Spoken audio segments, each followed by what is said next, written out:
juste avant d'appuyer sur le bouton de ta montre et de démarrer ton entraînement avec un super podcast dans les oreilles, eh bien je t'invite à aller faire un tour sur devenirtriathlète.com/livre. Tu vas pouvoir découvrir le livre Devenir triathlète que l'on a rédigé à 7 mains sous la direction d'Olivier de Scooter et dans lequel on t'explique comment devenir triathlète, comment progresser en triathlon et enfin comment performer en triathlon. Allez, on arrête de parler, c'est parti.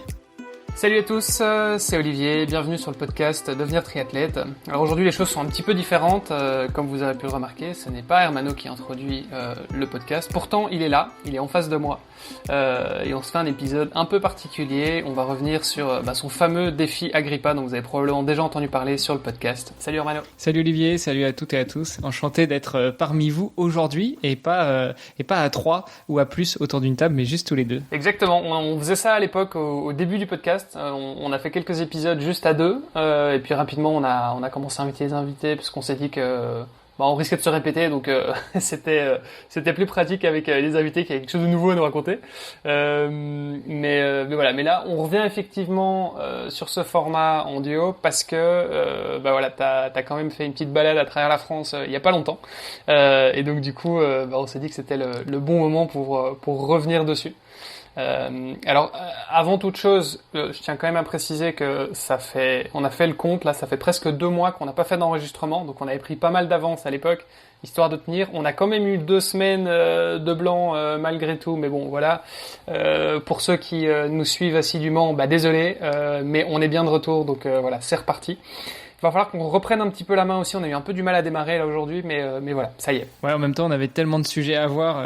Comme tu l'as dit, ça fait 2 mois qu'on n'a pas enregistré. Ça fait presque 2 mois qu'on ne s'est pas parlé. En tout cas, qu'on n'a pas parlé de podcast. Malgré tout, on s'est quand même vu il y a quelques temps parce que j'ai eu la chance de te croiser sur mon défi pour une petite vingtaine de kilomètres. Mais je pense qu'on aura l'occasion d'en reparler. Exact. Écoute, voilà, moi ce que je te propose, Hermano, pour aujourd'hui, c'est qu'on fasse la même chose que tous nos invités finalement. C'est que tu te présentes en fait parce que on te connaît. En tout cas, on connaît ta voix. La mienne aussi, je pense.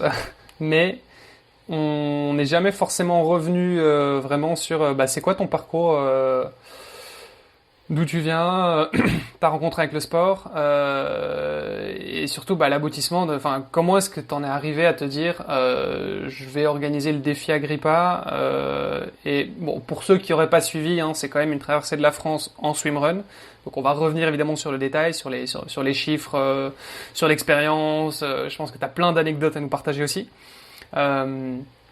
Et puis après ça, donc la préparation, le défi, et l'après-défi aussi, voir un petit peu ce qui peut t'attendre par la suite. Est-ce que ça te va? Ouais, ça me va. Alors sur l'après-défi, vous allez pas être déçus, mais on va déjà commencer par le commencement. Tu voulais que je me présente? Oui, c'est ça. Commençons effectivement par le petit Hermano. Est-ce que tu peux nous parler du petit Hermano? Alors le petit Hermano, tu sais, je suis pas très grand déjà par rapport à alors, alors je parlais pas de ta taille, je parlais pas de ta taille, je disais le petit Hermano, c'était le Hermano enfant. Ouais, non, j'entends bien. Non, mais je voulais juste le replacer. Je ne suis pas très grand quand même. Quand on court l'un à côté de l'autre, comme ça nous est arrivé il y a quelques semaines, on voyait bien qu'il y avait une petite différence de taille. Et c'est pas les talonnettes que t'as mis dans tes chaussures, au contraire. Écoute, le petit Hermano, à vrai dire, j'ai toujours été relativement passionné par le sport. Alors pas tous les sports m'ont attiré, mais depuis que je suis tout petit, j'ai toujours aimé pratiquer un peu et regarder parfois le sport à la télé. Alors les JO, les championnats du monde, plutôt des sports individuels. Quand je regarde derrière, c'est vrai que j'ai plutôt été attiré par les sports individuels. Et quant à la pratique, eh bien écoute, j'ai commencé à faire du sport quand j'étais tout petit en faisant du judo. Qui à l'époque était plutôt du judo garderie, on va dire. En France, le mercredi, on n'avait pas d'école et donc souvent les parents cherchaient des occupations pour les enfants.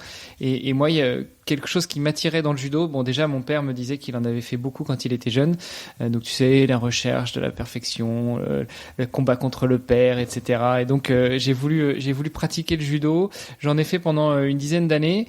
Et même si c'était un peu du judo garderie, j'ai quand même beaucoup aimé ce sport parce que il est plein de valeurs. Il enseigne beaucoup de valeurs.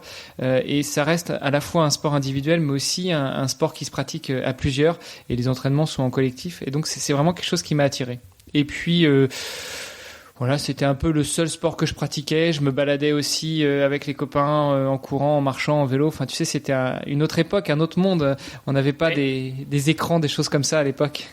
Ouais, mais enfin, ce que tu me décris, enfin, c'est pour moi, c'est l'enfance de tous les enfants. Ouais. Alors, sauf peut-être certains cas particuliers, mais je veux dire, a priori, tous les enfants ont fait du judo à un moment ou l'autre, du judo garderie.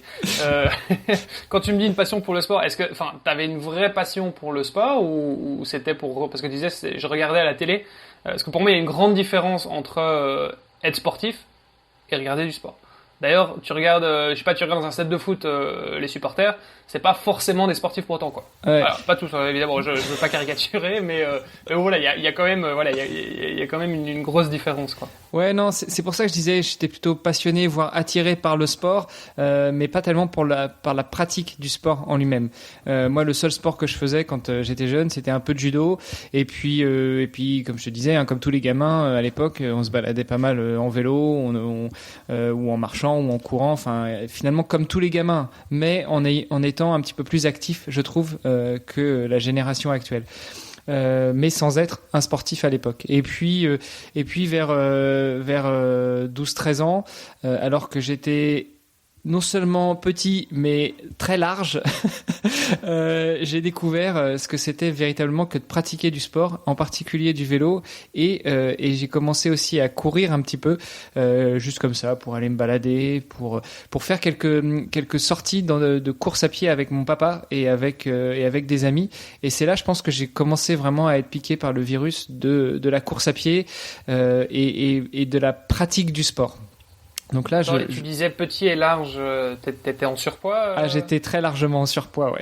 C'est vrai? Ouais. T'as les photos? Écoute, j'en avais, mais je sais plus où elles sont. Il faut que j'aille faire du ménage chez mon papa et que je retrouve les photos. Tu nous retrouveras ça, non? Ouais. Mais tu sais, à l'époque, c'était de l'argentique, hein, c'était pas du numérique, alors c'est pas facile de les retomber dessus. Tu prends une photo d'une photo, c'est facile. Mince. Ça se fait. Non, mais j'en ai, il faut que je les retrouve parce que vraiment, j'aimerais bien réafficher ça et montrer ça à mes enfants en disant voilà, si vous êtes. Ouais, bah faire un avant-après, tu sais, la photo un peu classique de.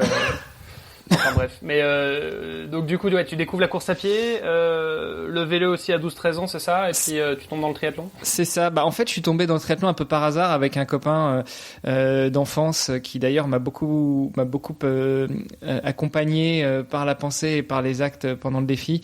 Eh bien, on était à la piscine un samedi après-midi, je me souviens, j'avais 16 ans, et puis on a vu une affichette pour un événement qui avait lieu. On habitait à Rouen et c'était organisé par le Rouen Triathlon, et on a vu une affichette qui annonçait qu'il y avait au mois de mai le triathlon de Rouen. On savait pas trop ce que c'était, donc on a regardé l'affichette d'un peu plus près. Hein. Encore une fois, je parle d'un autre monde. Hein. Maintenant, on reçoit des mails, on va sur un site internet. À l'époque, ça n'existait pas. L'internet n'existait pas encore pour le grand public. Donc, qu'est-ce qu'on faisait? On allait voir 16 ans, on était en quelle année? 96, 96. Donc on a été voir l'affiche de plus près et puis on s'est dit tiens, c'est marrant, il nage, il court, il pédale. Je crois qu'on n'avait pas trop retenu dans quel ordre c'était, mais ça pourrait être marrant comme petit entre guillemets défi qu'on aurait pu se lancer. Et c'est comme ça finalement que j'ai découvert le triathlon. On s'était dit qu'on le ferait tous les deux. Bon, mon pote m'a planté, j'y suis allé tout seul, mais c'est pas grave. J'ai chopé le virus et puis j'ai fait ce premier triathlon à Rouen en 1996 et je crois que c'est vraiment ce qui m'a donné envie de découvrir plus avant le triathlon. Et dès la rentrée de septembre, j'ai contacté le club, je me suis inscrit, je me suis licencié et depuis 96, je crois, je pratique de façon plus ou moins assidue, parfois par intermittence, le triathlon. Donc on va pas le rappeler sur ce podcast, qu'est-ce que c'est que le triathlon, mais voilà, j'ai beaucoup pratiqué jusqu'en 2002 avec en point d'orgue il y a eu les championnats de France par équipe junior et c'était une superbe expérience, que ce soit une expérience personnelle ou même en équipe. Enfin, rentrer dans un van, mettre les vélos, mettre les valises et partir faire une compétition à 500 bornes de chez nous avec l'entraîneur des juniors qui essayait de motiver le groupe, de faire en sorte que le groupe ajuste les derniers entraînements et puis qu'on s'éclate sur la compétition. Franchement, c'était un super moment. J'en ai encore des souvenirs et même des frissons parfois. Et puis après, voilà, j'avais 22 ans, je suis rentré dans la vie active, j'ai laissé un peu le côté le triathlon et pour y revenir quelques années après, vers les années 2000, vers les années 2005-2006. Et puis après, en 2007, j'ai déménagé au Luxembourg et c'est là que j'ai cherché un club. Je me suis inscrit, j'ai pris une licence dans un club luxembourgeois et c'est là que j'ai rencontré Paul Sardin, qui était l'entraîneur du club et qui depuis m'a toujours accompagné sur mes idées folles, que ce soit d'aller sur des courses, que ce soit de mettre en place un défi ou que ce soit de m'accompagner sur ce défi pour le réaliser. Ok, ouais, super. Bah écoute, on va revenir aussi là-dessus. Tu te considères comme une personne compétitive par nature ou pas? Ouais, je me considère comme quelqu'un de compétitif. Après, à mon niveau, c'est-à-dire que j'aime bien me tirer la bourre, mais avec des gens qui ont plus ou moins mon niveau. Je vais pas aller m'amuser à chatouiller les meilleurs. Oui, bah après, enfin voilà, on n'est pas tous câblés pareil, comme on le dit souvent hein, sur. On est bien d'accord, mais ça n'empêche que t'en as notamment je pense des gens qu'on a interviewés qui nous disaient, je voyais les meilleurs devant, j'avais envie d'aller les chercher, c'est comme ça que j'ai progressé. Tu vois, moi je suis pas tellement comme ça. Je reste à mon niveau et puis quand je sens qu'il y a quelqu'un à aller chercher quelques mètres, quelques secondes devant, éventuellement je me force à essayer d'y aller parce que c'est la compétition, parce que c'est plus sympa, mais voilà, j'ai toujours un petit peu ce syndrome de l'imposteur de me dire que je suis pas à ma place et donc j'essaye de rester à mon niveau. Ok, donc compétitif mais pas ultra compétitif quoi. C'est ça, exactement. Parce que finalement, enfin tu vois, si t'es le dernier et en fait c'est juste t'es le dernier parce que t'as pas forcément un bon niveau et que voilà c'est comme ça. Mais tu donnes tout pour rattraper l'avant-dernier et ne pas terminer dernier ou tout simplement le terminer, voilà, juste arriver au bout. Tu vois, je pense qu'il y a des gens qui peuvent être extrêmement compétitifs et qui pour qui arriver au bout. Enfin, tu vois, encore une fois, comment est-ce que tu définis le fait d'être compétitif, mais je pense que c'est très relatif aussi en fonction de. Enfin, tu vois, je veux dire, hormis la performance. Tu peux être très compétitif et peu performant, mais t'as quand même envie de le faire, quoi, tu vois. Ouais. Ça dépend d'où tu viens aussi, je pense. Ouais, je pense. Moi, il y a un truc qui m'a marqué dans toute ma entre guillemets carrière de sportif jusqu'à aujourd'hui, c'est que j'ai mis un point d'honneur à ne jamais abandonner une course. Je crois j'en ai abandonné 2. Une fois, c'était le raid normand de l'hivernal, donc qui est un ancêtre du trail. C'était une course à pied de nuit en équipe en Normandie en plein hiver. Donc je te laisse imaginer comment tu termines. L'objectif c'était de faire 60 bornes et au 35e j'arrivais plus à poser le pied, j'avais une grosse douleur au genou et j'ai abandonné. Et la deuxième course que je n'ai pas fini, c'est pas que je l'ai abandonnée, c'est que j'ai pas fini, c'est que c'était triathlon de Val-de-Reuil, j'ai pris un carton sur le vélo et puis un deuxième 30 mètres avant de poser le vélo et du coup 2 cartons à l'époque, c'était éliminatoire, donc j'étais disqualifié, donc je me suis dit voilà, c'est terminé. Déjà j'étais un petit peu énervé et puis je me suis dit que ça servait pas à grand chose d'aller faire des tours de piste pour au final après ne pas avoir même pas pouvoir dire je l'ai fini avec tu vois comme les autres. Et c'est les 2 seules courses que j'ai pas terminées. Donc si on part du principe que terminer une course c'est déjà être compétitif, ou tu vois c'est vouloir aller au bout et se donner au maximum pour pouvoir passer la ligne, ouais, dans ce cas-là je suis compétitif. Ouais, ok, d'accord, très bien. C'est bien, on fait un peu de psychanalyse là.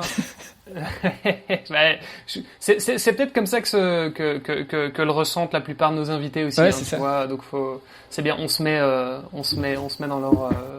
dans leurs souliers le temps d'un épisode. Du coup, 2007, tu débarques au Luxembourg, tu rencontres Paul Sardin, qui est l'entraîneur du club. C'est ça.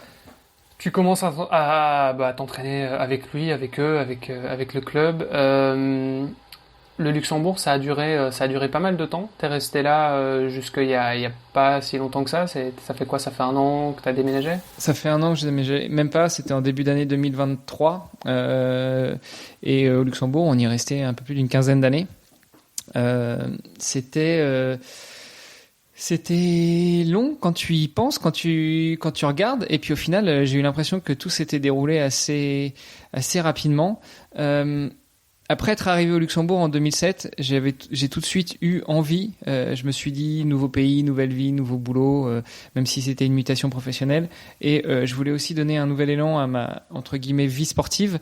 Et en tant que triathlète depuis quelques années, pour moi, il y a toujours un truc qui m'a fait rêver, c'est Hawaï. Et je pense que dans nos auditeurs et dans nos auditrices, quand on parle d'Hawaï, quand on parle des championnats du monde de la distance Ironman, ça met peut-être des petites étoiles dans les yeux. Et donc, du coup, très vite, en fait, après la première saison dans le club à Luxembourg, j'ai dit à Paul, écoute, j'ai un projet, c'est que j'aimerais aller à Hawaï. Alors pas maintenant parce qu'il faut se qualifier, mais j'aimerais pas trop tarder parce que les années avancent et je suis sûr que j'en suis capable si l'entraînement est de qualité et suit quoi. Et donc très rapidement, on s'est mis autour d'une table. Du coup, tu t'es déchargé de la responsabilité, tu t'es dit à partir du moment où l'entraîneur est bon, moi je peux faire Hawaï, y a pas de souci. C'est ça, exactement. C'est exactement ce que je lui ai dit. Non, c'est pas ce que je lui ai dit, mais c'est un peu ce que je pensais, ouais. Ça faisait 1 an qu'on... À tort ou à raison? On en parlera à la fin de l'épisode. Okay. Non, mais ça faisait finalement même pas 1 an qu'on se connaissait parce que ça faisait 1 an que j'avais intégré le club. On a tout de suite matché parce que on a des origines communes. Il est normand, je suis normand, et puis on se retrouve au Luxembourg. Donc on a assez vite accroché. Je peux dire qu'on est assez vite devenus amis et du coup.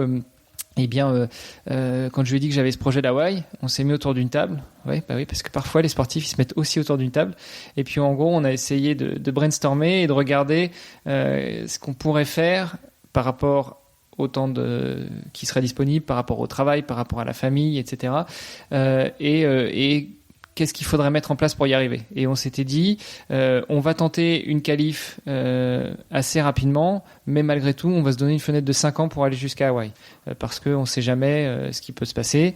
Donc dans la prépa, tenter une qualif, quand c'est la première fois que tu montes sur Ironman, on se dit on va pas en faire 3 par an, on va déjà commencer par en faire 1, puis après on verra. Et puis si ça marche du premier coup, tant mieux. Puis si ça marche pas du premier coup, on recommence l'année prochaine. Voilà. Donc c'est pour ça qu'on s'est donné une fenêtre de 5 ans. Et puis au final, donc j'aurais dû faire mon premier Ironman en 2010 à Regensburg pour la première édition de l'Ironman Regensburg en Allemagne. Et quelques jours avant, j'ai dû déclarer forfait parce que j'avais des problèmes de santé, en l'occurrence des problèmes de vue. Qui m'ont empêché tout simplement de faire du vélo. Donc déjà là j'ai pris un bon petit coup sur la tête 1 semaine avant l'Ironman de devoir déclarer forfait et puis c'est là que tu te dis effectivement la fenêtre qu'on s'est donnée de 5 ans c'était peut-être pas une si mauvaise idée parce que on sait jamais ce qui va se passer et là c'était bien la preuve que un pépin peut arriver et donc j'ai pris quelques temps pour réfléchir un peu et finalement ce quelques temps il s'est transformé en quelques années et je suis resté assez loin de la pratique du triathlon pendant une petite dizaine d'années parce que j'ai d'abord cherché à résoudre mes problèmes de santé.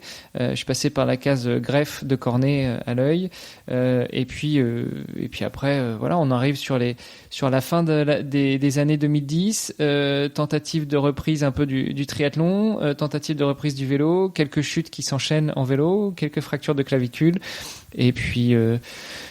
Et puis finalement, à un moment, tu te dis bon, ok, le vélo, si on met pas les petites roulettes, ça va être compliqué.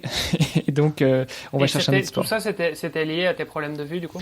Je pense que ça aide pas mal. Enfin, ça aide pas mal. Je pense que les problèmes de chute en vélo ont été aussi liés aux problèmes de vue parce que c'est vrai que si tu veux, j'ai un petit problème pour apprécier réellement les distances.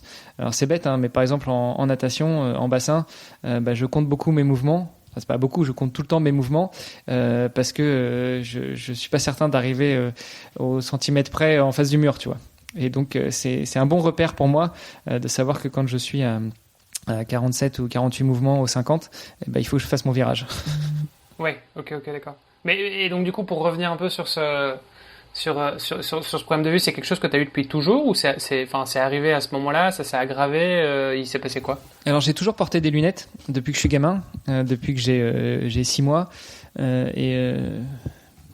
Bah j'ai vécu avec ce traumatisme des lunettes, hein, parce que quand on est des enfants dans la cour de récréation, peut-être maintenant c'est un peu plus commun, mais en tout cas. De toute façon, c'est simple, hein, les enfants aujourd'hui, ils sont de plus en plus bigleux avec leurs écrans, voilà.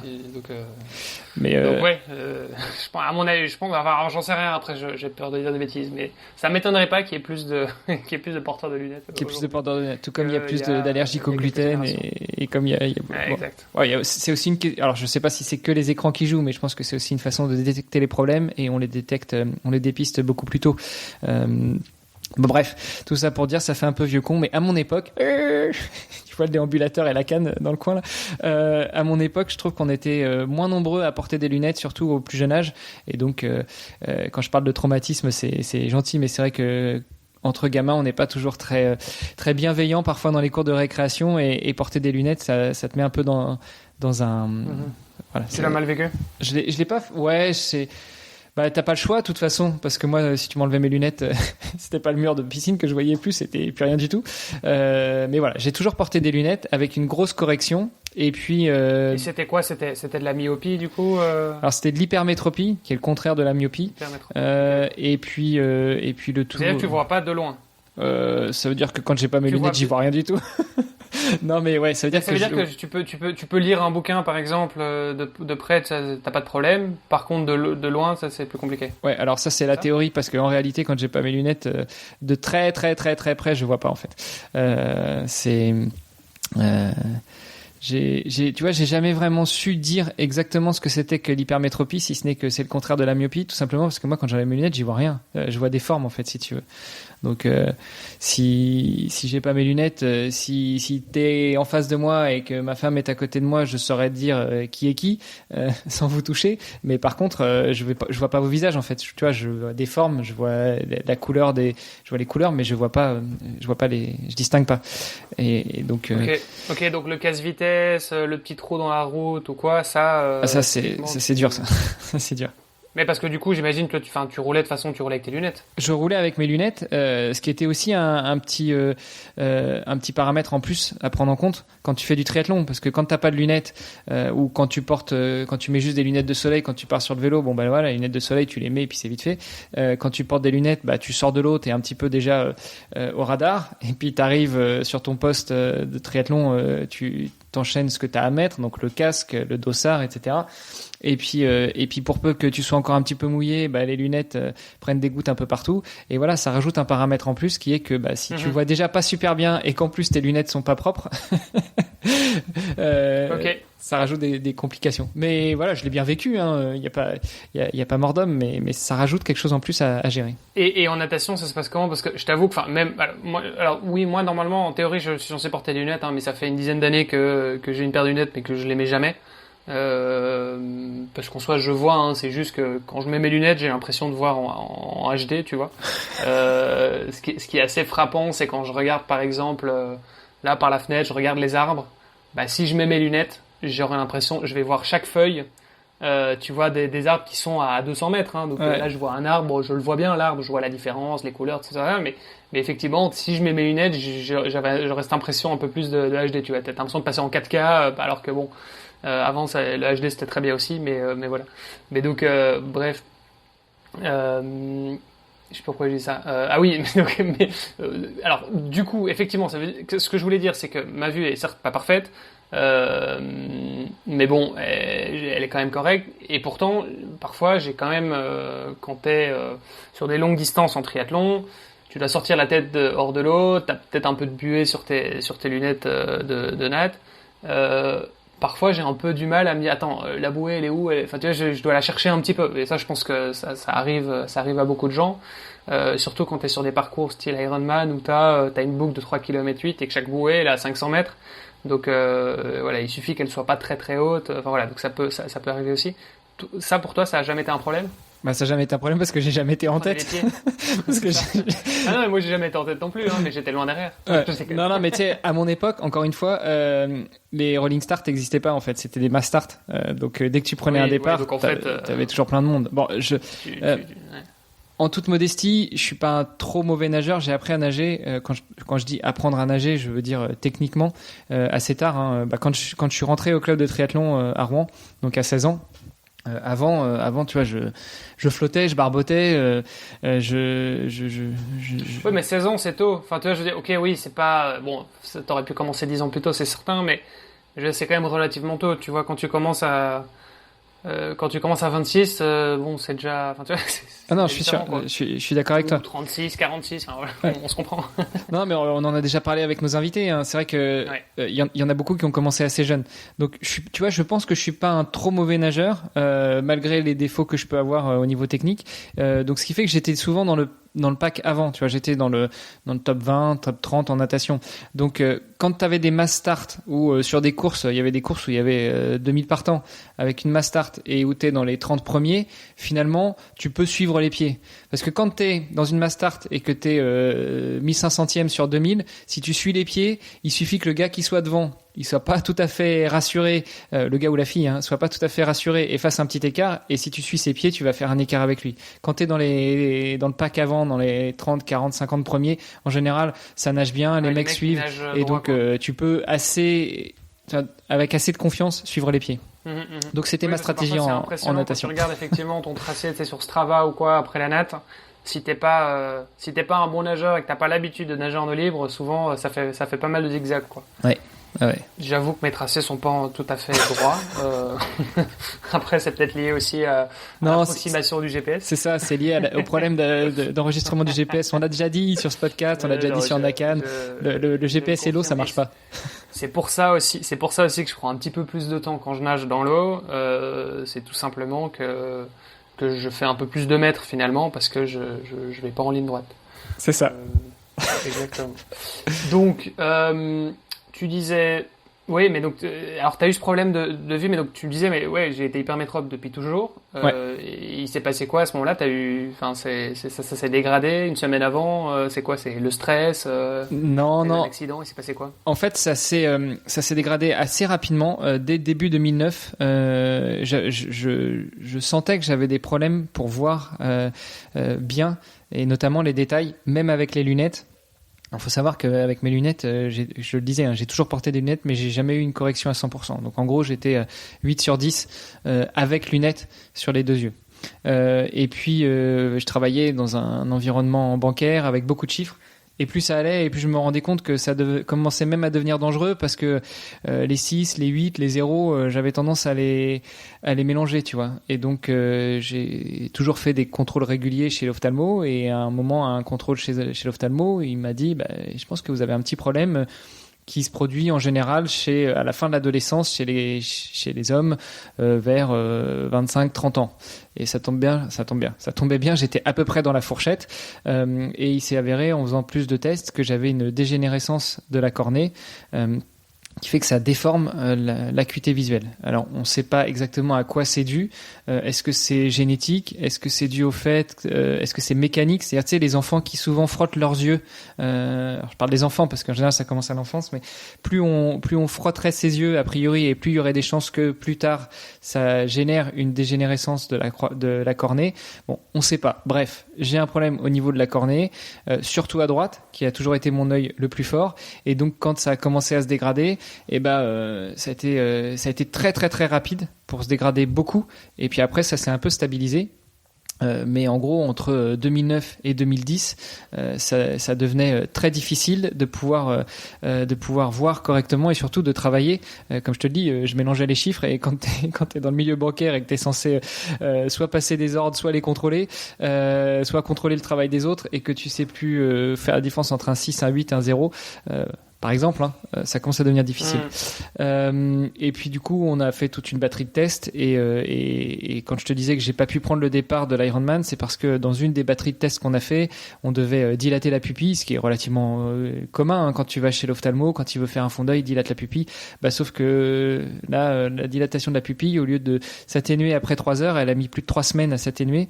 Et donc pendant 3 semaines, j'avais les yeux grands ouverts comme ça, en plein mois de juillet, impossible de monter sur le vélo parce que même avec lunettes de soleil j'étais ébloui au possible, donc je pouvais en fait quasiment pas sortir de chez moi et puis de toute façon avec les problèmes de vue qui étaient ce qu'ils étaient à l'époque, c'était assez difficile de même sans être ébloui de monter sur le vélo et de tenir une roue ou de rester dans un axe sans risquer de me casser la figure. Voilà ce qui m'a amené à déclarer forfait de cet Ironman, de ce premier opus de l'Ironman de Regensburg en Allemagne, qui en plus aurait dû être mon premier Ironman. Et donc, suite à ça, est-ce qu'il se passe quoi? Toi, c'est à ce moment-là que tu te dis, bon, bah, en fait, le triathlon, du coup, ça devient compliqué parce qu'il y a le vélo et parce que t'avais aussi, tu l'as dit, hein, quelques accidents, t'as fait quelques chutes. Non, suite à ça, en fait, il s'est passé une chose dont on a très souvent parlé aussi dans le podcast. C'est un peu ce qu'on appelle le blues du marathonien, tu sais, ou la déprime post-compétition, post-entraînement. Cette année-là, on était monté à presque 40 heures d'entraînement par semaine. Je parle en effectif. Hein, mon fils à l'époque avait une douzaine d'années et donc j'avais l'excuse d'aller nager avec lui puisqu'il était aussi membre du club de triathlon et donc je le ramenais à l'entraînement puis du coup j'en profitais pour aller nager aussi et puis courir et puis faire du vélo. Je dis ça sur le ton de la rigolade. Non, mais c'est vrai que je m'entraînais beaucoup et surtout je pouvais pratiquer avec tous les entraînements club. Et ce qui fait que déjà rien qu'en natation, je nageais 3 à 4 fois par semaine entre pas loin de 5 km par entraînement. Donc tu vois, ça faisait déjà beaucoup de volume en natation. Ça faisait beaucoup de temps d'entraînement, plus la natation, plus la course à pied, plus le vélo. Je travaillais en horaire décalé, donc ça me permettait aussi de caler une bonne partie de mes entraînements le matin. Donc c'était une période où j'avais fait beaucoup d'entraînements avec en point d'orgue qui était prévu ce premier Ironman sur lequel j'ai pas pu participer et là passer de 30 heures d'entraînement par semaine à 0, ça m'a un petit peu fait tomber dans une sorte de déprime du sportif où tu sais tu te poses plein de questions, tu te dis mais what's next, et puis pourquoi tout ça, et puis en plus le problème de santé qui était toujours pas réglé et puis pas de visibilité au sens propre comme au sens figuré et donc ce qui fait que pendant presque 7-8 ans, j'ai presque plus pratiqué du tout le triathlon. Je nageotais un petit peu, je courotais un petit peu, et quand j'ai vraiment voulu reprendre... Dans l'alcoolisme, c'est ça? C'est ça, je suis tombé dans l'alcoolisme. Bon, c'est un petit private joke, on en parlait en off avec Olivier. On y reviendra. C'est assez drôle et on reviendra un peu sur la couverture médiatique que tu as eue sur ton défi, mais je lisais justement un article sur Nice Matin sur ton défi et en fait tu faisais référence à un bouquin qui s'appelle L'Ultramarathon m'a sauvé de Rich Roll et où en fait c'est une citation, enfin le journal donc te cite où toi tu parles du bouquin. Et tu parles de l'auteur du bouquin où tu disais voilà, c'est un très bon nageur qui à la quarantaine a repris le sport. Et moi j'avoue que j'ai lu l'article un peu en diagonale et donc j'ai un très bon nageur, ouais, effectivement, bon, Hermano nage bien, voilà, à la quarantaine il a repris le sport, bah oui, effectivement, c'est vrai qu'il s'est un peu remis au sport d'une certaine manière après une période d'alcoolisme. Et là, je me suis dit, what? Voilà, c'est quelque chose que je ne connaissais pas de la vie d'Hermano, et donc ça m'a resté, ça m'est resté en tête, et donc je lui en parlais tout à l'heure avant de démarrer l'épisode, parce que je voulais quand même confirmer le fait que Hermano, est-ce que c'est vrai, et parce que bon, il y a eu quand même il y a eu quelques articles aussi où les journalistes disaient un peu tout et n'importe quoi. Donc je voulais juste valider le fait avec Hermano. Et si c'était le cas, voir aussi s'il était à l'aise d'en parler ou pas sur le podcast. Ce qui en fait n'était pas du tout le cas puisque l'alcoolisme c'était l'auteur du bouquin L'Ultramarathon m'a sauvé. C'est ça, exactement. Donc voilà, donc petit quiproquo, c'était assez drôle. Hermano m'a dit ah non, j'étais pas au courant. Donc j'ai quand même senti une petite frayeur dans sa voix parce que comme on sait qu'il y a certains journalistes qui avaient déjà un peu transformé, on va dire, les propos. Je crois qu'il a eu voilà, il a une petite frayeur quand je lui ai dit ça, mais voilà. Donc effectivement, donc Herman n'est pas tombé dans l'alcoolisme. Alors petite dépression post-entraînement, certes, mais voilà, ça s'est arrêté à ça. Exactement, ça s'est arrêté à ça. Et puis comme je le disais tout à l'heure, une fois que j'avais résolu une partie de mes problèmes de vue, une fois que j'étais prêt finalement mentalement à reprendre l'entraînement, à reprendre une licence, à me remettre dedans, et aussi à force d'échanger avec les copains, avec les podcasts que je produisais par ailleurs, l'envie est revenue presque tout naturellement. Et donc fin 2016, 17, 18, j'ai essayé de remonter sur le vélo avec, comme j'expliquais, les soucis que j'ai connus, et puis l'envie de me remettre sur des compétitions de course à pied, de me remettre sur des compétitions de triathlon, puis de swimrun, que j'ai découvert après la période du Covid. Tout ça a fait que ça a fait un beau mélange, et ça m'a amené fin 2020 à réfléchir à un défi sportif que j'aurais pu mettre sur pied pour pouvoir le réaliser. Ok, mais donc ça veut dire que en 2020, toi tu te dis ça fait longtemps que je fais plus de sport. De toute façon, on est confiné, faut que je trouve un truc à faire. Tu t'es dit, le swimrun, pourquoi pas? Ça reste, ça reste des disciplines que je connais assez bien. En fait, j'enlève juste le vélo. Donc c'est à ce moment-là que tu t'es dit, je vais faire du swimrun.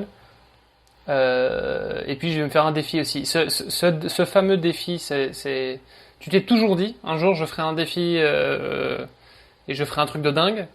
Ou est-ce que c'est venu vraiment à ce moment-là pendant la période Covid? Ouais, c'est venu pendant la période Covid, à force je le disais tout à l'heure, d'échanger avec des sportives, avec des sportifs, de leur tendre le micro dans le cadre des podcasts que je produisais avant, et plus ça allait, et plus cette idée naissait. Pour revenir sur le livre de Rich Roll, justement, je venais de finir de lire le bouquin, et le mec était sorti de sa période d'alcoolisme, où il avait l'impression d'avoir touché le fond, et il a connu une seconde vie, une seconde jeunesse, un second souffle grâce au sport. Et en fait, c'est un petit peu tout ça qui m'a dit, voilà, j'ai envie de faire un truc un petit peu hors norme, de me lancer moi aussi dans une sorte de défi. Et puis surtout, c'était l'envie d'aller... On revient peut-être sur la question de est-ce que je suis compétitif ou pas de tout à l'heure. J'avais envie d'aller chercher au fond de moi-même, de me battre contre moi plus que contre les autres. D'où l'idée d'aller créer ce défi et de relever un défi tout seul. Alors tout seul entre guillemets, mais seul contre moi-même, plus que d'aller prendre un dossard et de me confronter aux autres. Surtout que quand j'ai commencé à penser à ce défi-là, on était fin 2020, donc on sortait plus ou moins du confinement. Les courses, on savait pas ce que ça allait donner. Les compétitions, on n'avait aucune idée de savoir si on allait devoir concourir avec des masques ou pas, si on allait pouvoir reprendre une activité entre guillemets normale d'un point de vue sportif. Donc tout ça a fait que je me suis dit que j'aimerais bien mettre sur pied un défi d'une certaine ampleur. Et quand on se dit j'ai envie de me faire un défi, on commence par où, par quoi? On commence par où, par quoi? On commence je pense, à chercher un sens à ce défi. Et moi, c'est venu assez naturellement. Je l'ai déjà expliqué. Je suis franco-italien, donc j'ai grandi en Normandie. Ma maman est normande, mon papa est italien. Il est même sicilien pour rentrer plus dans le détail. Et donc, dès le début, en fait, je voulais essayer de trouver un lien entre ses origines. Et puis, quand j'ai imaginé ce défi, j'habitais encore au Luxembourg, donc le Benelux au sens large, et finalement lier les origines à l'histoire, trouver quelque chose qui permette de relier la France, l'Italie, pourquoi pas au départ du Luxembourg ou de la Belgique. Mes anciens cours d'histoire sont assez rapidement revenus vers moi en me disant tiens, mais il y avait des voies romaines, et puis il y avait des voies romaines qui traversaient la France, qui permettait de relier tel ou tel point en France jusqu'à l'Italie ou jusqu'à d'autres contrées de l'Empire romain. En général, les Romains faisaient les choses assez bien. C'était au plus court, au plus plat, en passant par les grandes villes, et en plus en longeant ou en passant au-dessus des voies d'eau naturelles. Et donc, donc du coup, depuis, ça s'est transformé en autoroute. Voilà, depuis ça s'est transformé en autoroute ou en N7. Alors tu m'as pas accompagné sur la N7, mais quelques copains l'ont fait. C'était assez fun. Mais bon, après, les autoroutes, il y a quand même des routes à côté qui permettent de longer les autoroutes, et notamment la N7 ou d'autres routes près de la N7. Et c'est assez sympa d'ailleurs de voir que plus on descend en France et plus les choses sont faites autour de ces gros axes routiers. Donc voilà, en fait, le défi est... En fait, plus j'y repense et plus je me dis que c'est assez brouillon, mais ça s'est un peu imposé à moi comme ça. Relier le Benelux à l'Italie en traversant la France par les voies romaines. Et après, il fallait savoir le côté... Enfin, il fallait imaginer le côté logistique. Combien de temps, combien de kilomètres par jour, déjà combien de kilomètres au total, combien de temps, combien de kilomètres par jour, et puis là on rentre plutôt dans le côté administratif et organisationnel du défi, que ce soit d'un point de vue sportif, mais aussi d'un point de vue professionnel et familial. Ok, parce que ouais, donc ça fait effectivement plusieurs choses. C'est plusieurs gros challenges, on va dire, dans la prépa. Ouais. T'as commencé par lequel? Donc t'as dit, je reprends, hein, mais donc famille, pro et préparation physique. C'est ça. Grosso modo, c'était tes trois gros trucs, quoi. C'était trois gros challenges, quoi. Exactement. Alors, okay. Famille. Eh ben, écoute, quand j'ai eu une idée un peu plus claire de ce que je voulais faire, c'est-à-dire quelques jours après avoir eu cette idée folle, eh ben, j'ai dit à mon épouse, je crois que j'ai trouvé ce que j'allais me lancer comme défi sportif, et ce sera pas de réessayer d'aller au championnat du monde de la distance Ironman. Ça va être un truc de dingue. Est-ce que tu me suis? Bon, bah, okay. Mon épouse m'a dit, ouais, je comprends pas trop, mais écoute, si ça te plaît, si t'es heureux, vas-y. Ah, donc j'ai dit ok, j'ai le feu vert. Elle réalise pas, mais c'est pas grave, je rentre dans la brèche. Niveau pro, je me suis pas trop posé la question parce que je me suis dit que 2009-2010, quand je me préparais pour une qualif pour Hawaï, j'avais réussi à faire quasi 30 à 40 heures d'entraînement par semaine, donc ça devrait bien passer, et puis après je m'arrangerai pour les vacances. Donc en gros, j'y suis allé un peu en me disant ouais, bah on verra. Et tant qu'à faire, si dans le courant de la prépa la boîte veut me sponsoriser, et bah tant mieux. Et puis au niveau prépa physique, bah j'ai pris mon téléphone, j'ai appelé Paul et je lui ai dit écoute, faut qu'on se voit, j'ai une idée à la con dont je voudrais te parler. Et je lui ai soumis l'idée, je lui ai dit écoute, j'ai réfléchi, ça m'arrive, et je voudrais me lancer dans ce défi qui est de traverser la France en courant et en nageant, en empruntant l'ancienne voie romaine Agrippa. C'est tout plat, c'est tout droit. On part de la frontière franco-belge au niveau de Bredune ou au niveau de La Panne en Belgique, et puis on va jusqu'à Menton, et le tout quasiment, alors pas en ligne droite, mais en faisant un L, quoi. En gros, c'est La Panne, Lyon, Arles. Arles, on tourne à gauche et on va jusqu'à la frontière italienne à Menton. Bon, au début, il m'a dit mais t'es malade? Ouais, mais tu me connais? Ouais, c'est vrai. Et puis on a brainstormé un peu. Il a pris quelques jours pour réfléchir et puis il m'a dit ok, écoute, je pense que c'est faisable. Ça va demander un certain entraînement, mais ça doit être faisable. Et en partant de là, bah, je me suis dit ok, c'est cool. On est en septembre 2020. 2021, c'est trop short pour se lancer. 2022, ça peut être pas mal. Bon, allez, c'est parti. Vu que j'avais prévu de nager en eau libre en France, donc rivières, fleuves, lacs et autres, d'un point de vue organisationnel et d'un point de vue météo, il m'apparaissait beaucoup plus simple de faire ce défi à la fin du printemps. Donc avril, mai, juin à peu près. Et donc on est parti sur un départ en avril 2022. Et là, tu vas me dire, mais attends, on est en 2023. Oui, effectivement. Ok, mais parce que effectivement, moi, depuis que je te connais, en fait, nous, on s'est rencontrés. On s'est rencontrés quand? On s'est rencontrés en octobre 2020. En 2020, c'est ça. Ouais. Hein, ouais. Et donc en fait c'était tout récent, toi tu venais de te dire ah bah tiens je vais me lancer ce défi là. C'est ça, exactement. Et je me rappelle d'ailleurs on s'était rencontrés à Luxembourg, tu m'avais parlé de ça, tu m'as dit voilà j'ai un truc, je vais faire un truc un peu dingue, voilà de quoi il s'agit, je fais un peu de podcast machin etc. Donc on avait première prise de contact. Et donc du coup moi j'ai jamais connu le Hermano avant Agrippa. Donc effectivement j'en ai pas mal entendu parler aussi. Mais donc toi tu t'es donné, donc on était en octobre 2020, tu te donnais 1 an et demi. C'est ça. Pour préparer le défi. Et donc si on fait un peu la rétrospective au niveau parce qu'il y a eu pas mal de changements aussi de ton côté au niveau perso, au niveau pro, donc voilà, est-ce que c'était lié à ça? Est-ce que ça s'est fait un peu par hasard? Mais en tout cas, voilà, dans ta vie, je pense que là, il y a eu sur une période concentrée là de 2-3 ans, t'as changé complètement de vie, quoi. Ah, tout a changé, tout a explosé, tout est parti en éclats. Le plan, c'était effectivement 18 mois pour prendre le départ de mon défi Agrippa. Donc on était fin 2020 quand j'y ai pensé et quelques semaines après quand on s'est rencontrés tous les deux. Et je me fixais de partir en avril ou mai 2022.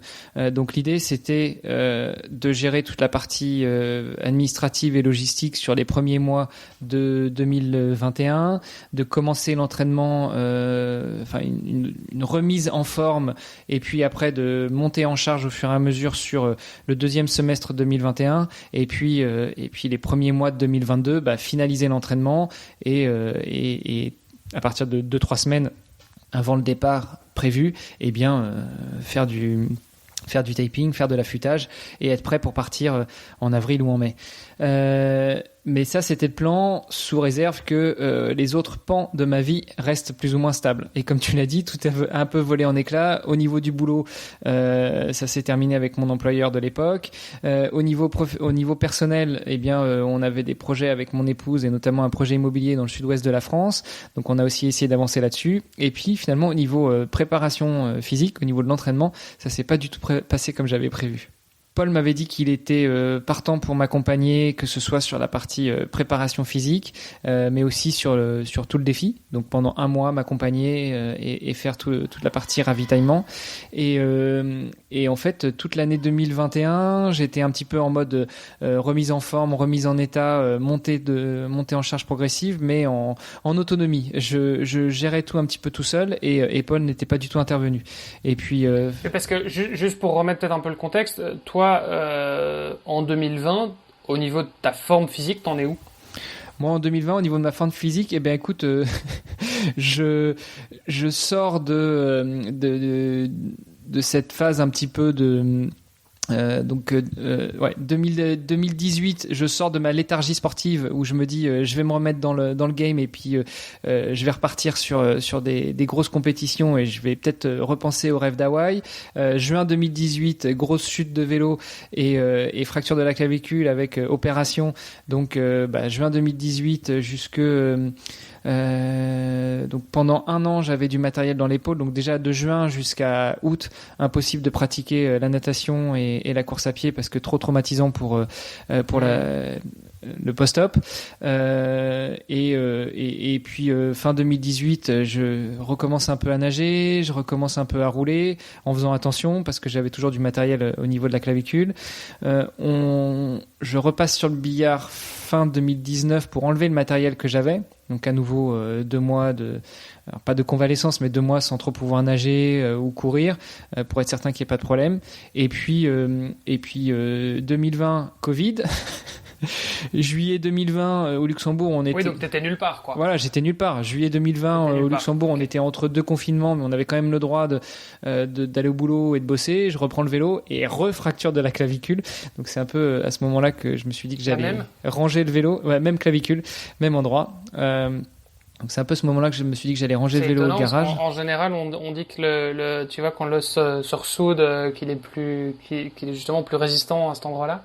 Ouais. Tu l'as répété exactement au même endroit. Non, pas exactement, même clavicule, mais quelques millimètres à côté. Donc effectivement, là où c'était cassé, c'était plus consolidé, mais tu commences à avoir une clavicule qui est balèze là maintenant. Ah ouais, j'ai la clavicule gauche, elle est 3 fois le volume de la clavicule droite.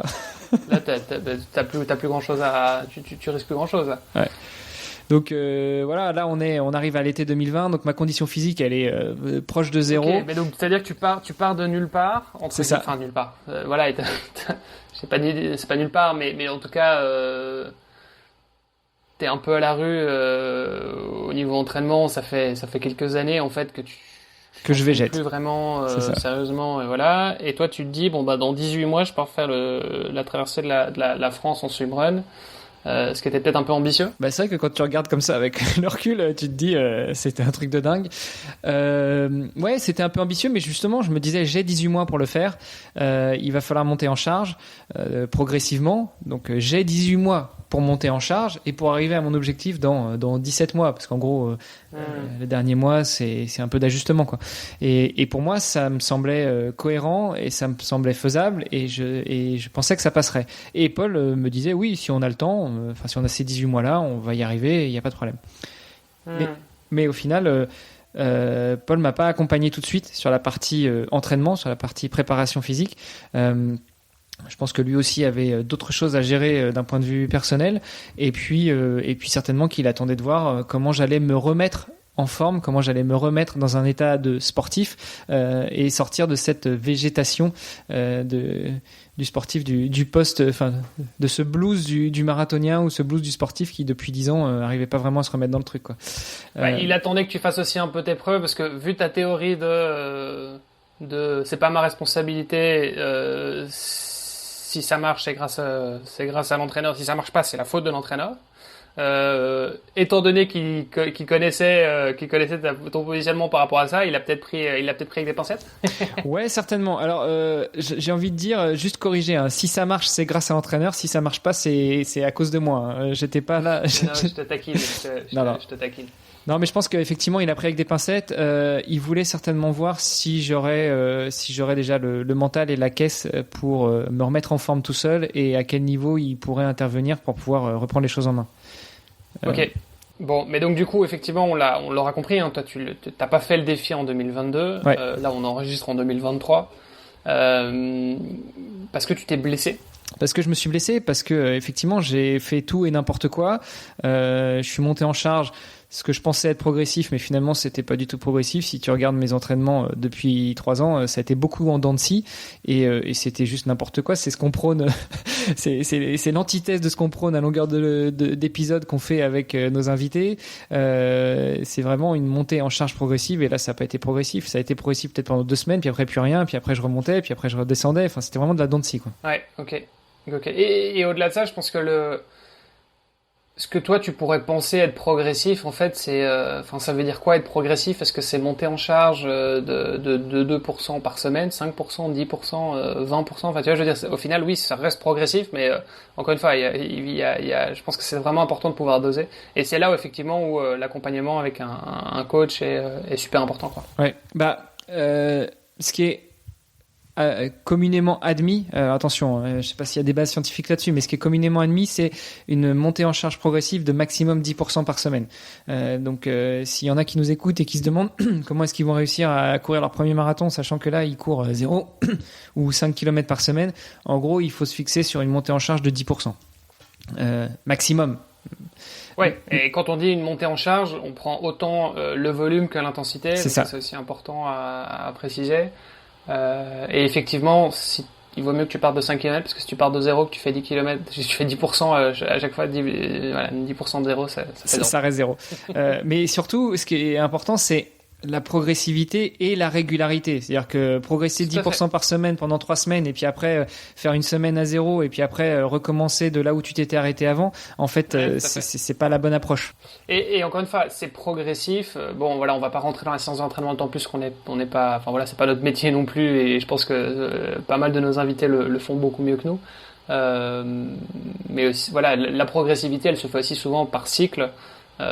Et donc on a des cycles de charge et puis de récupération. On s'entraîne, on va monter en puissance pendant 3 semaines, puis on se fait une semaine de récup, et puis on reprend la montée en puissance. Donc attention, enfin voilà, les 10% en tout cas, c'est un bon indicateur effectivement. Ça permet au global de voir qu'on soit plus ou moins dans le bon. Mais après voilà, il faut respecter aussi les cycles, et donc on a les fameux micro, macro et macrocycles, et les mésocycles aussi d'ailleurs. Enfin bref, on va pas trop rentrer dans le détail. On va pas rentrer dans le détail. Il y a quelques épisodes assez sympas où on en a parlé avec nos invités. Voilà, exactement. Donc voilà, tout ça fait que 2021, moi qui imaginais dans mon idée de défi que ce serait une année où je mettrais l'accent sur la préparation physique, qu'elle soit générale ou qu'elle soit spécifique, et puis que je serais quasiment prêt début 2022 pour prendre le départ de mon défi. Ça s'est pas du tout passé comme ça. C'était une année en pointillé en termes d'entraînement, et puis fin 2021 je reprends contact de façon un peu plus agressive avec Paul en lui disant écoute, on y est bientôt là, tu m'aides ou tu m'aides pas? Et là il m'a dit ok, allez, on va regarder, je vais t'aider, mais attention. Attends, fin 2021, du coup c'était 4-5 mois avant ton... Ah, c'était 4 mois avant le départ du défi, quoi. Et donc il m'a dit on va regarder, mais là on est short, donc en gros ça passe ou ça casse. Bon bah ça a cassé. Et donc c'est cassé. Voilà. Donc là, fracture de fatigue au niveau du pied à gauche, impossible de courir. Nager, oui, mais courir, non. Donc là, tu fais OK. Donc c'est la deuxième fois que je tire un trait sur un objectif. La première fois, c'était un peu indépendant de ma volonté parce que j'avais un problème de santé. La deuxième fois, c'est juste parce que j'ai fait tout et n'importe quoi et pas ce qu'il fallait. Et donc. Tu t'en évolues ? Et donc, qu'est-ce qu'on fait? On apprend de ses erreurs. Donc là, on s'est posé. Déjà, j'ai récupéré de ma blessure, je me suis guéri. Et puis, l'été 2022, on a reparlé avec Paul. On s'est fait un petit brainstorming et on s'est dit, est-ce qu'on y va ou on n'y va pas? Mais si on y va sérieusement. Donc là, on est en août 2022. Si on repart sur un même schéma, ça fait un départ en avril ou mai 2023. Ça nous laisse presque 10 mois pour nous préparer. Moi, j'aimerais vraiment y aller. Est-ce que tu m'accompagnes? Et là, Paul ayant été libéré de pas mal d'obligations professionnelles, m'a dit ok, c'est bon, on y va. Il m'a préparé un plan qui partait de fin août jusqu'à début mai 2023, donc ce qui faisait 37 semaines de préparation avec, pour le coup, de la montée en charge progressive et régulière, plus d'escalier, plus de semaines à zéro, plus d'intensité comme un fou pendant quelques jours et puis rien après, ou alors quasiment que de l'endurance après. Enfin bref, il m'a préparé un plan d'entraînement véritablement structuré et on s'est lancé cette fois-ci dans la préparation du défi Agrippa à deux, lui étant mon entraîneur, mon préparateur physique, et moi étant l'athlète qui suit les plans au cordeau et qui s'est efforcé de réaliser, je vais dire 95% de la préparation qu'il m'avait conseillé. Après voilà, dans une préparation, il y a toujours des impondérables et des aléas, et les 5% que j'ai pas pu réaliser, c'était une petite crève, une petite blessure, un petit bobo ou simplement des impératifs familiaux, professionnels qui se sont glissés. Et Paul qui était aussi ton accompagnateur sur le défi. C'est ça, tout à fait. Et donc il m'a préparé sur cette partie-là, mais il a en même temps accepté. Il s'est proposé pour m'accompagner sur le défi. Donc ce qui veut dire que Paul était prévoyait d'être là au quotidien, conduire le van ou la voiture, où on savait pas encore trop à ce moment-là comment est-ce qu'on allait organiser le truc, mais être toujours là, à faire des sauts de puce tous les 10-15 km pour me ravitailler et pour m'apporter le soutien ou les soins dont j'aurais pu avoir besoin. On n'est pas encore rentré dans le défi, mais en même temps c'est normal parce que je pense que le plus gros du défi en réalité c'est la préparation. Ouais. Mais je suis quand même curieux que tu nous racontes un petit peu le défi en lui-même. Juste peut-être pour terminer cette partie préparation, en termes de volume, de charge d'entraînement, parce que tu as quand même fait des trucs c'était quand même assez costaud ouais. Pendant certaines semaines. Est-ce que tu peux nous donner un petit peu une idée justement de la charge d'entraînement? Ouais, écoute, on a très tôt pu suivre les entraînements, enfin planifier et suivre les entraînements avec Nolio, dont on a déjà parlé sur le podcast. Superbe plateforme, non seulement pour préparer les entraînements, mais aussi pour avoir un carnet d'entraînement et donc a posteriori regarder ce qui a été fait. Globalement, sur les 37 semaines de préparation qui vont du 29 août 2022 jusqu'au 15 mai 2023, j'ai presque parcouru 4000 km de course à pied, avec des semaines qui montaient jusqu'à 180 km. Alors, il n'y en a pas eu beaucoup, mais la moyenne sur les derniers mois, c'était entre 140 et 160, avec un pic à 180 km par semaine de course à pied. Sur la partie natation, j'ai pas tant nagé que ça finalement. On s'était dit que la natation, elle serait entre guillemets anecdotique sur le défi Agrippa, parce que même si à l'origine j'aurais voulu avancer sur le parcours avec la natation véritablement en mode swimrun, d'un point de vue administratif et organisationnel et logistique, c'était juste impossible. Donc on s'était dit qu'on placerait de la natation tous les jours quand c'était possible, mais que du coup ce serait pas l'objectif du défi. Le plus gros de l'objectif du défi, ce serait vraiment la course à pied. Donc j'ai peu nagé, j'ai même pas regardé les stats de natation, mais ça doit pas être plus que 200 km sur les 37 semaines de prépa. Et puis je parlais de Nolio parce que sur Nolio, il y a une chose qu'on remplit après chaque entraînement, c'est le fameux RPE, c'est la sensation après l'entraînement et puis surtout le niveau de sensation d'effort ressenti par rapport à ce qui a été planifié. Et en gros, en regardant en arrière, 90% des séances que j'ai saisies dans Nolio, j'étais dans une zone de confort et dans une zone de sensation d'effort qui était au niveau de l'endurance, quoi. J'étais vraiment donc pour ceux qui connaissent Nolio, j'étais tout le temps quasiment dans le vert, sauf quelques grosses séances, soit très longues, soit avec de l'intensité, des séances sur piste, ce genre de choses. Donc voilà, je voulais juste insister sur ce point-là pour dire que en fait mes 37 semaines de préparation, il y avait du volume, il y avait du kilomètre, il y avait un peu d'intensité, mais pas tant que ça. Ça a été beaucoup de travail en endurance et surtout en endurance fondamentale. Mais tu as quand même fait des séances sur piste du coup? On a quand même fait des séances sur piste. En gros, de août à mars, il y avait plus ou moins une séance par semaine sur piste où là, on allait chercher un peu plus de vitesse, un peu plus d'intensité.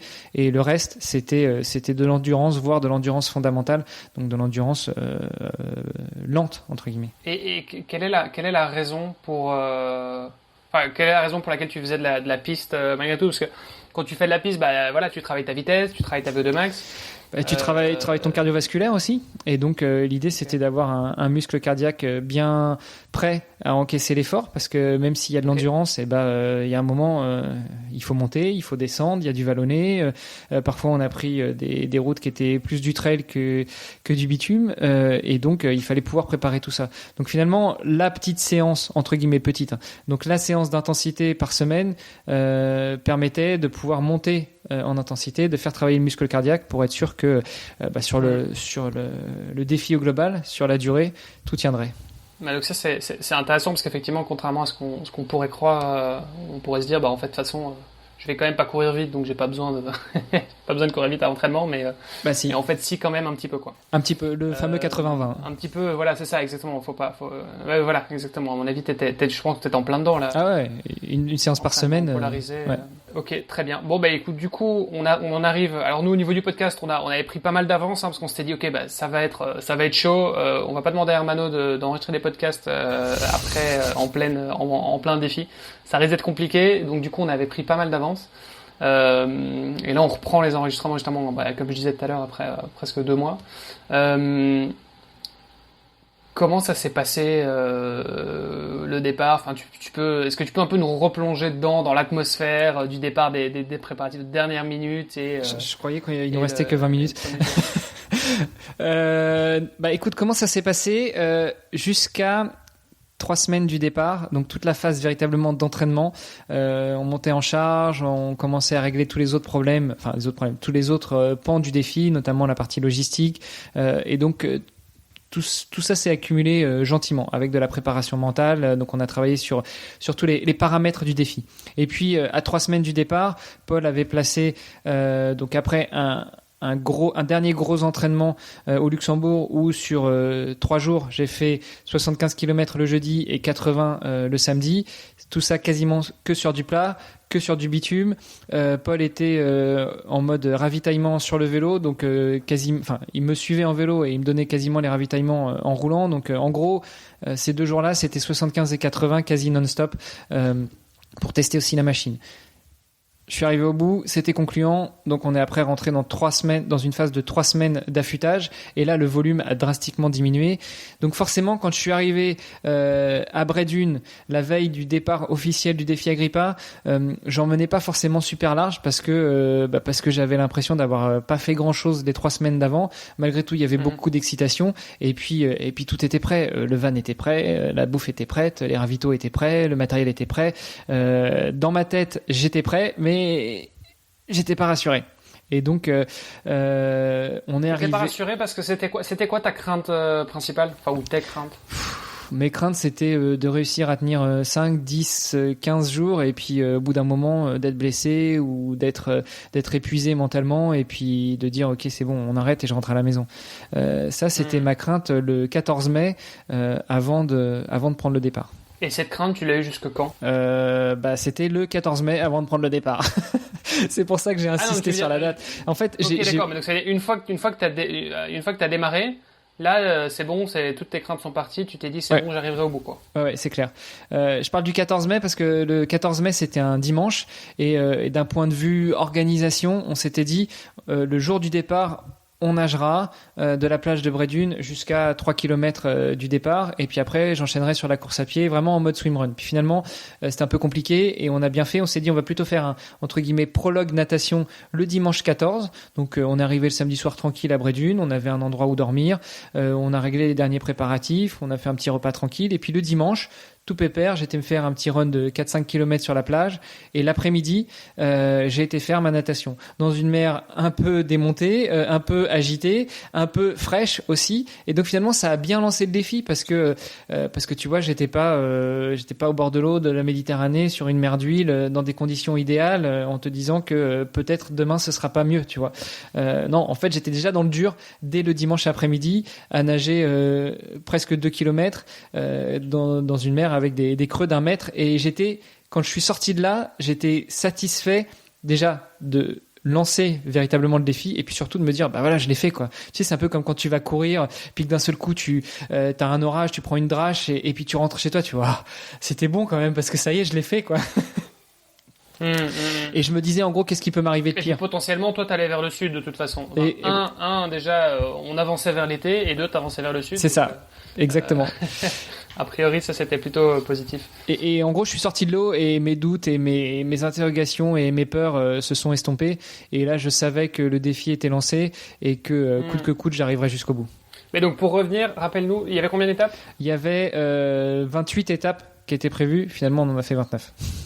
Mais donc du coup 28 étapes et tu avais donc Paul qui lui t'accompagnait avec le van, donc il y avait un van avec toutes les affaires. C'est ça. Lui il allait d'une étape à l'autre et il te faisait tes ravitaux quand même sur la route. Ouais. Tu peux nous rappeler aussi un petit peu les chiffres en moyenne en termes de kilomètres parcourus, d'heures d'efforts, etc. Ouais, alors écoute, en moyenne, on s'était fixé, donc on avait fait les tracés, on avait fixé à peu près 1500 km sur cette traversée de la France et on avait donc fixé sur une trentaine de jours 60 km par jour de course à pied, splitté en 2 étapes, en général 30 le matin et 30 l'après-midi. Ça, c'était la moyenne. En réalité, il y avait des étapes qui en faisaient 45 et d'autres qui en faisaient 50 et d'autres qui en ont fait 70 voire 75. Donc ça, c'était plutôt la réalité. Ok. Et la natation, t'en parlais, tu disais voilà, finalement, en fait, t'as plus traversé la France en courant qu'en courant et en nageant. La natation, c'était symbolique en fait. La natation, c'était finalement, ça s'est avéré être plutôt symbolique parce qu'en fait. On peut pas nager dans tous les fleuves et dans toutes les rivières en France. Ils font des autorisations et c'est vrai que j'ai pas pris le temps d'aller à la pêche de toutes les administrations pour avoir toutes les autorisations. Les lacs, il y en a pas mal sur le parcours, mais il y en a très peu qui sont autorisés à la baignade. Alors ça veut pas dire que les lacs ont une eau de mauvaise qualité. Ça veut juste dire que les municipalités ne prennent pas la responsabilité soit de la qualité de l'eau, soit des dangers potentiels qu'il pourrait y avoir, des risques de noyade et autres. Donc du coup, là aussi, il aurait fallu obtenir des autorisations. Et finalement, un lac, ça dépend de la taille du lac, mais je dis, il y a des lacs qui te permettront d'avancer un petit peu dans ton parcours, mais. Non. Globalement, c'était faire des tours du lac. Au 3e jour, j'ai fait une belle étape à Beauvais. Pour le coup, ils ont ouvert le lac à la nage pour nous, enfin pour moi, avec certains membres du club de triathlon de Beauvais qui étaient là. Mais tu t'avances pas en fait. Tu fais des tours de lac, donc tu fais 2 tours de lac, tu fais 2500 mètres et puis t'es content. Avancer dans le défi, quoi. Voilà. Donc finalement, la partie natation était plus anecdotique et a pas été comme j'aurais voulu de me faire avancer sur le défi. Mais au fur et à mesure où on préparait cette version 2 du défi, après la blessure, c'était ce qu'on avait défini de toute façon. Donc j'ai globalement nagé en piscine quand les piscines étaient ouvertes ou une fois en lac, une fois j'ai nagé dans la Saône et donc je suis remonté, j'ai descendu la Saône dans le sens du courant, c'était assez sympa. Okay. Et puis dès qu'on a touché les bords de la Méditerranée, j'en ai profité pour nager dans la mer. Il y a pas mal de gens qui t'ont accompagné aussi à travers ce défi sur pas mal d'étapes. Ça représentait, c'est quoi la proportion des étapes où tu étais accompagné? Il y avait quelqu'un qui venait courir avec toi? La proportion des étapes, je dirais que... Alors, j'ai pas fait les comptes encore. Là, on est à une semaine après le défi. J'essaye encore de toucher terre, de réaliser.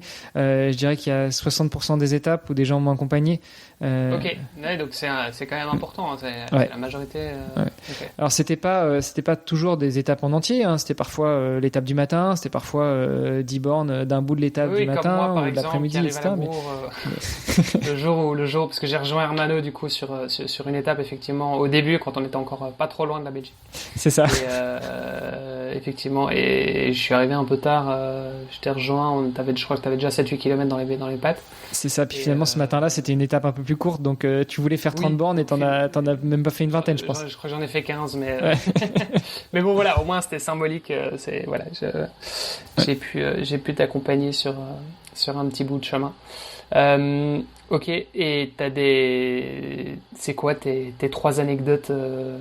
Il va falloir qu'on fasse rapidement parce qu'on arrive tout doucement à la fin de l'épisode, mais s'il y a 3 anecdotes comme ça que tu devais ressortir, ce serait lesquelles? Il s'est passé tellement de choses que j'ai du mal à faire. J'ai un peu du mal à en ressortir en particulier. Je pense que la première chose qui m'a marqué, c'est les 2 premières personnes qui m'ont accompagné au jour 2. C'était prévu pour elles, mais moi j'étais pas au courant. Et donc ça, c'était la première anecdote, c'est croiser des gens sur le bord de la route qui t'applaudissent quand t'arrives et puis qui te disent ça vous embête si on fait un petit bout de route avec vous? Bah ouais, pas de souci. Et puis au final, tu discutes 2 minutes et t'apprends que c'est des gens que tu connais par le biais d'une communauté de sportifs et qui d'habitude habitent en Australie et puis qui là sont en vacances en France et puis ça tombe bien, ils étaient en vacances dans le nord de la France et du coup on s'est retrouvés. Donc ça c'est la première belle je dirais pas belle rencontre parce que j'ai fait que des belles rencontres, mais c'est la première anecdote au niveau rencontre que je pourrais raconter. Pour compléter cette même anecdote, donc ça c'était au jour 2 et puis au jour 2 avant la fin, j'ai revu ces mêmes personnes qui m'ont accompagné aussi pendant quelques kilomètres sur l'étape qui m'amenait jusqu'à Cannes. Donc voilà, c'était aussi assez sympa et puis un beau clin d'œil. Effectivement, les autres anecdotes, c'est tous les gens que j'ai pu rencontrer sur le parcours et qui m'ont soit soutenu, soit aussi accompagné, comme toi, comme tous les membres de la communauté du Let's Trail Podcast qui ont répondu présent, soit sur la route, soit par la pensée. Il y a et puis il y a des trucs aussi un petit peu loufoques. Je le disais, j'ai nagé dans la Saône, donc c'est marrant parce que tu demandes autour de toi, les gens où t'es à l'hôtel, si c'est possible de nager, et on te dit ouais, la Saône c'est pas recommandé, il y a des grandes silures, il y a des gros poissons-chats, il y a à boire et à manger là-dedans, et puis la qualité de l'eau on n'est pas trop certain. Puis finalement tu dis bon ça a l'air à peu près clair, je vais m'y mettre. Puis tu sors de là, tu vas prendre une douche et tout s'est bien passé, t'es pas tombé malade. Donc ça aussi c'est une anecdote assez sympa. Et puis l'autre anecdote, c'est sur la partie tracée. C'est-à-dire que je le disais en introduction, l'idée c'était de suivre la Via Agrippa parce que les Romains ils ont quand même fait les choses assez bien, c'est droit et plat, et en réalité la France est quand même vachement vallonnée. Alors je sais pas si c'est parce que j'ai dévié du tracé ou si c'est parce que les Romains il y a des moments ils ont fait avec ce qu'ils pouvaient, mais il y a des étapes où j'en ai vraiment souffert parce que il y a des jours où je faisais quasiment 1000 mètres de D+, 1000 mètres de D- sur la même journée, une journée à 60 bornes. Alors pour certains trailers qui nous écoutent, ils disent ouais 1000 mètres ça va. Oui, mais quand t'as déjà presque 1000 bornes dans les pattes et que tu rajoutes une étape de 60 bornes avec 1000 mètres de D+, 1000 mètres de D-, ça fait quand même... Toi, tu t'étais pas préparé à ça. Enfin, je veux dire, dans ta préparation, t'avais inclus du D+. Non. Dans la préparation, je m'étais inscrit sur 3-4 trails en début d'année pour mettre un petit peu de rythme et puis pour voir du monde. Mais c'était pas la préparation spécifique qu'on avait fait. La préparation spécifique, elle était sur le volume principalement sur du plat. Si tu regardes mes 4000 km que j'ai fait de préparation sur ces 37 semaines de prépa, j'ai pas énorme en dénivelé, quoi. J'ai 10 000 mètres de dénivelé. Rappelle-nous la distance distance totale parcourue au final? La distance totale parcourue au final, et c'est là que j'ai pas compris la différence entre les traces qu'on avait faites qui nous amenaient quasiment à 1500 bornes et la réalité. En réalité, j'ai fait 1350 km. Donc il manquait 150 km de je sais pas où. Ah, t'as pris des raccourcis. On va dire ça. Ok. T'as eu des moments durs aussi, des coups durs sur le défi? Alors j'ai eu des coups durs, notamment cette fameuse étape dont je parlais tout à l'heure, qui était à peu près un peu après la moitié du défi, où c'était long, vallonné et en plus avec une grosse portion trail, qui est aussi une chose que j'avais pas préparée pendant le défi.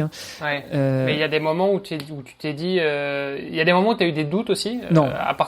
Non. Non. À partir du moment où t'as démarré, tu t'es dit c'est bon, en fait j'y arriverai quoi. À aucun moment t'as douté. Non, comme je te disais tout à l'heure, les doutes ils étaient là avant que je me mette à l'eau le 14 mai et dès que je suis sorti de l'eau, j'avais plus aucun doute et je savais que de toute façon je voudrais arriver au bout. Alors on en revient peut-être à la question de est-ce que je suis compétitif ou pas, mais en fait c'était clair pour moi que j'irais au bout. Et après une semaine après l'arrivée, je dois bien avouer que j'ai quand même un petit goût amer dans la bouche, c'est que je pensais que ce serait beaucoup plus dur que ça. Et j'ai presque trouvé ça trop facile. En toute modestie. Mais t'as quand même eu, parce que t'as quand même eu t'as eu quand même quelques inquiétudes, notamment vis-à-vis tes tendons. Ouais. C'était le tendon d'Achille, je pense. C'était le tendon d'Achille à gauche, où j'ai eu au 3e jour une douleur qui m'a suivi jusqu'au 25e jour. Et mais donc cette douleur-là, donc elle est restée tout le temps. Et malgré ça, tu t'es pas dit à un moment, en fait. Non, je me suis pas dit à un moment. T'as une tendinite. Enfin, je veux dire, tu t'avances plus, quoi. Ouais. T'as une tendinite, c'est fini, quoi. Non, oui. Si t'as une tendinite, t'avances plus. Après, je m'étais préparé et même mentalement. Et là, je pense que tout le mérite en revient à Marc Moedza, mon préparateur mental. J'ai vraiment abordé ce défi Agrippa en me disant tant que t'as pas une fracture nette, tant que t'as pas une déchirure nette, que ce soit musculaire ou tendineux, tu continues. Tant que tu peux mettre un pied devant l'autre, tu continues. Donc le 3e jour, quand j'ai commencé à avoir mal au tendon, c'était difficile. Et puis le 4e aussi, et puis le 5e aussi, tous les jours jusqu'à ce que vraiment cette douleur disparaisse après qu'elle ait été traitée par un kiné qui était sur la route. Ça a été dur relativement à ce tendon, mais finalement je me suis forcé à accepter la douleur et à aller de l'avant. Là, ça fait une semaine que t'es arrivé. Ouais. Donc j'imagine que t'es encore un petit peu sur ton petit nuage. D'ailleurs, on a vu cette photo. Il y a une très chouette photo de toi aussi, de vous en famille, avec les drapeaux, etc. Je trouve qu'elle est géniale cette photo de l'arrivée à Menton. T'as versé une petite larme à l'arrivée? En fait, j'ai versé une petite larme avant de voir la famille. Vraiment, quand je suis arrivé devant le panneau qui annonçait l'entrée dans la ville de Menton, j'ai versé une petite larme. D'ailleurs, j'avais fait une petite photo, je pense que je l'avais partagée, où je mords mon poing tellement j'étais content. Et puis après, il restait encore quelques centaines de mètres, 1 ou 2 kilomètres avant d'arriver à l'arrivée virtuelle que j'avais fixée. Et donc là, je me suis reconcentré, j'ai retrouvé la famille, on a sorti les drapeaux et on est tous arrivés ensemble en tenant les drapeaux. Et c'était vrai que c'était plein d'émotions et beaucoup de bonheur. J'en ai des frissons. Ok, écoute, peut-être le mot de la fin. Là maintenant, tu dis, j'ai l'impression que c'est un peu trop facile. T'envisages d'autres choses là ou on va d'abord se poser et on verra par la suite? On va d'abord se poser, rendre du temps à la famille parce que mine de rien, ils m'ont accordé beaucoup de temps et beaucoup de facilité pour pouvoir m'entraîner ces 3 dernières années et pendant ce défi où j'ai été absent pendant 1 mois. Je vais reprendre pied aussi au niveau du boulot, au niveau professionnel. Il faut aussi qu'on reprenne pied au niveau du podcast. Tu l'as dit, ça fait 2 mois qu'on n'a pas enregistré, donc il faut se remettre dans le bain. Et puis des idées, j'en ai plein. Il y en a des millions qui sont apparus pendant ce défi où j'avais finalement beaucoup de temps pour penser, puisque je courais globalement tout seul. Donc il y a beaucoup d'idées, mais le temps de réfléchir. Il faut se laisser le temps de réfléchir et puis de convaincre ceux qui sont autour de moi. Oui, bien sûr. Bah écoute, voilà, chaque chose en son temps, effectivement. J'imagine t'as pas encore remis tes baskets pour l'instant. Non, j'aurais bien voulu, mais je l'ai pas encore fait. Ça permet de rebondir sur le fait qu'il faut reprendre pied un petit peu sur la vraie vie, sur la vie entre guillemets normale. Yes. Et finalement, tu te rends compte que c'est une vie qui demande beaucoup d'implication et que les choses vont vite. Ce que j'avais oublié pendant ce défi. Et donc, il faut d'abord consacrer du temps à toutes ces autres choses. Et puis après, je vais remettre les baskets et je vais voir ce que ça donne après une semaine de pause de repartir courir. Ok, génial. Et ben écoute, Armano, ça m'a fait plaisir de pouvoir se refaire un épisode en tête à tête comme ça, de revenir évidemment sur ce défi qui était quelque chose de très important. Bah, depuis que je te connais, tout simplement, ça va faire 2 ans et demi là que t'es là-dedans. Donc félicitations, bravo. Merci. À toi. Et puis pour le podcast, on a pas mal d'invités, de nouveaux invités. On a des chouettes nouveaux sponsors aussi qui nous accompagnent depuis peu. Donc voilà, donc plein de beaux projets aussi à venir. Et on se donne rendez-vous la semaine prochaine. Ça marche. Salut, Mano. Merci Salut à toi, Olivier. À plus. Merci d'avoir écouté cet épisode jusqu'au bout. N'oubliez pas de rejoindre notre groupe Facebook pour discuter avec les invités, commenter et poser vos questions. Et Olivier et moi, nous vous répondrons dans un prochain épisode. À la semaine prochaine. Salut les sportifs.